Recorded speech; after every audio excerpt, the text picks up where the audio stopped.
On this 3+ year journey combating spiritual attack and witchcraft, I have seen my fair share of demons. I am just using demon as a larger term to talk about dark energies. And I am using demon to distinguish between just regular old dark energy, like bad vibes, and then demon as in dark energy with a mind, dark energy that is intelligent.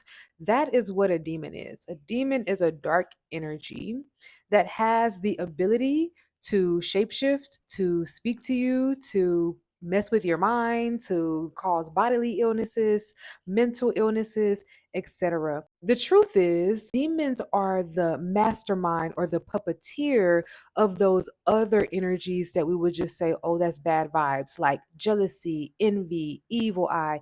Those types of energies actually get their source from demons. To be honest, I have been seeing and dealing with demons ever since I was a child because spiritual attack usually begins in our youth, especially if you have spiritual gifts. You are a psychic, you are a prophetess, you are a spiritual worker, you can do energy healing. If you have some type of supernatural spiritual power, you likely were under attack from the time that you were born or even from the time that you were in your mother's womb.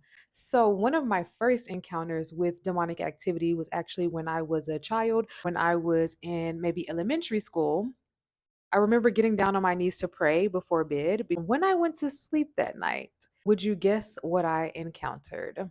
Of course, demonic activity. So, in this dream that I was having at like 10 years old, I was knelt down in the dirt on a stormy night, and there was blackness just all around me. And a large, booming voice emerges from the sky and says, "How dare you pray to me this late at night?"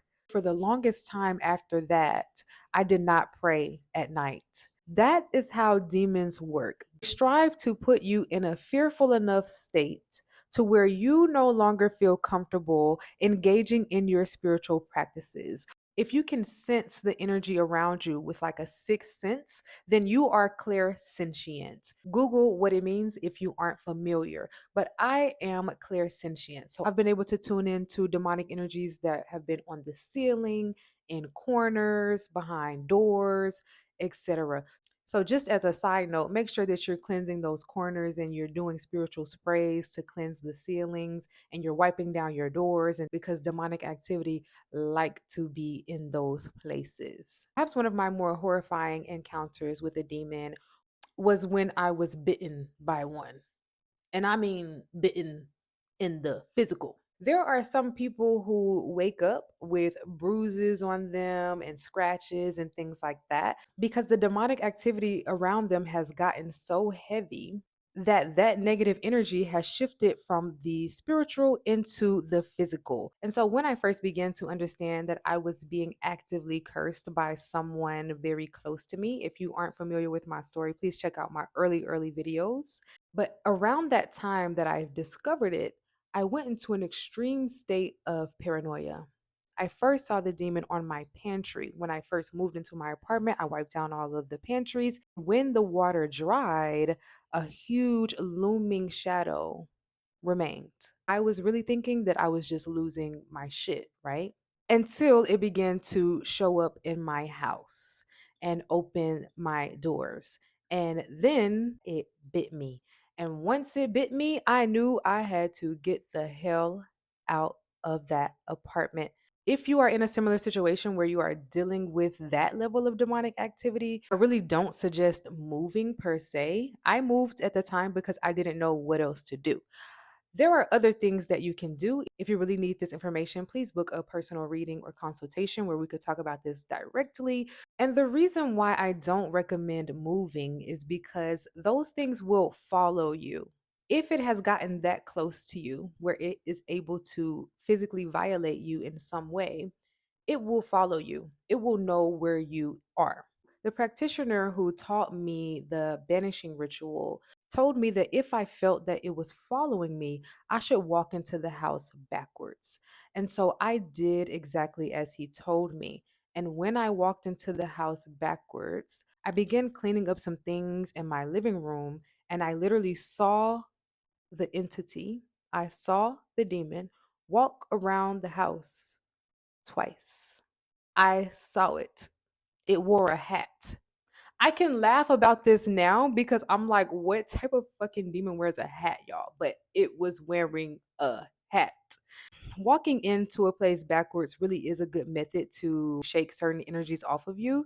But just be aware that the very next time that that door opens, that entity could very well still come in. So, that method of walking backwards is good for certain types of energies. But if that entity has been bonded to you in a certain way, then it will just wait outside your door and come in at another point. And remember, I said that demons are intelligent. So, yes, they can do these things. Another time that I saw a demon was when one was sent to me late at night, as witches usually will work around that hour.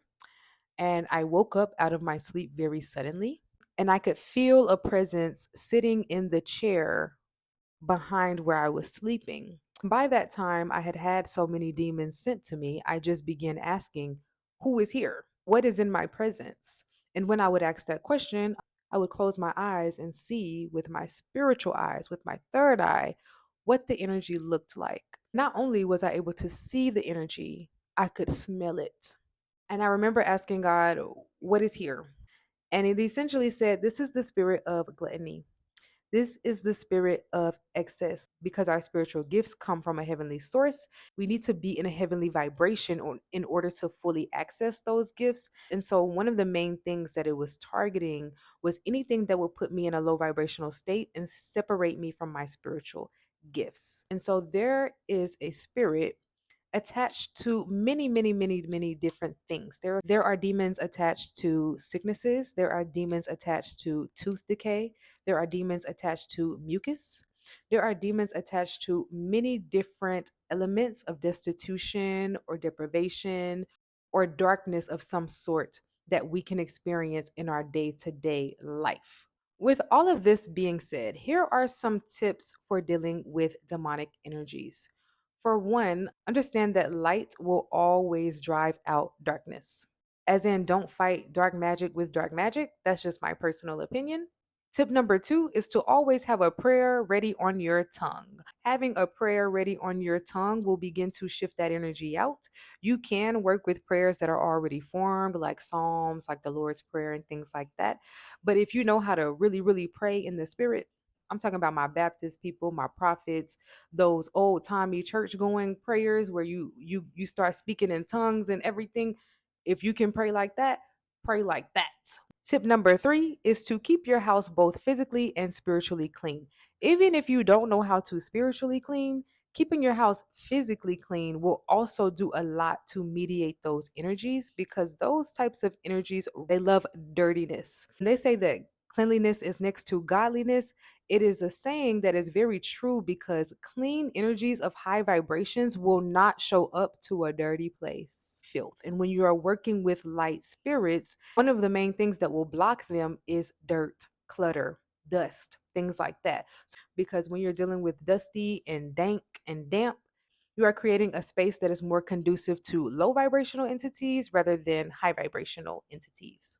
But if you do know how to spiritually clean, then definitely stay on top of your spiritual cleansing, your floor washes, your wall washes.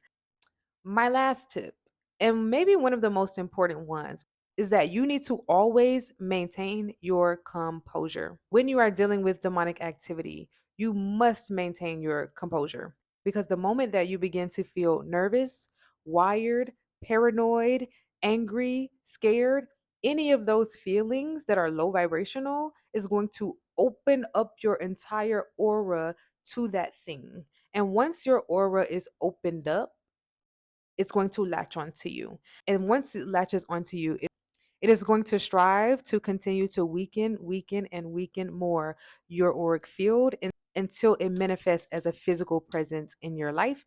And once it gets to that point, it will be able to start moving things around and leaving bruises and scratches and things like that. So please maintain your composure, stay on top of your spiritual practices because the more connected you are to your spirits, to your ancestors, to your spirit guides, to your angels, and of course to God, then the more spiritually safe you shall be. I love you all. Thank you so much for watching. If you would like to book a reading or a consultation, there will be a link in the description box and a link in a pinned comment